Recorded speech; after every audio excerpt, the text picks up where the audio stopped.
3D printing तकनीक का नाम सुनकर ज़्यादातर लोग समझते हैं कि इसका कनेक्शन प्रिंटर से है, जबकि पूरी तरीके से ऐसा नहीं है। इस तकनीक में रोबोटिक के ज़रिए परत दर परत दीवार, छत और ज़मीन का निर्माण किया जाता है।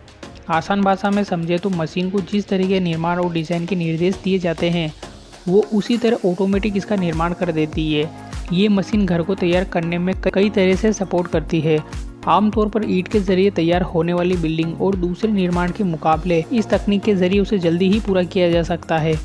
आमतौर पर किसी घर या निर्माण को तैयार करने में नक्शे को फॉलो किया जाता है और उसे ध्यान में रखते हुए ही मजबूत काम करते हैं।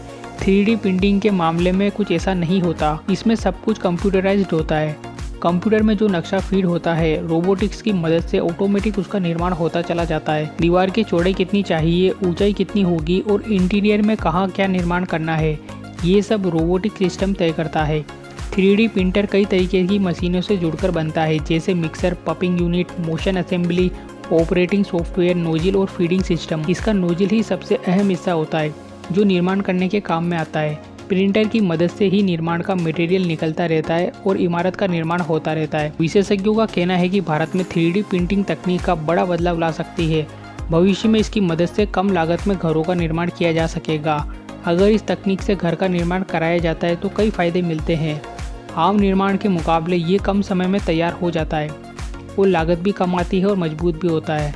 देश में अब तक इस तकनीक से कई निर्माण किए जा चुके हैं। IIT मद्रास ने पिछले साल सितंबर में इस तकनीक से घर का निर्माण किया था। इसके बाद से देश में कई निर्माण किए गए हैं। पिछले साल अक्टूबर में IIT गुवाहाटी ने भारतीय सेना के जवानों के लिए 3D प्रिंटेड मॉड्यूलर कंक्रीट चौकी को भी तैयार किया था।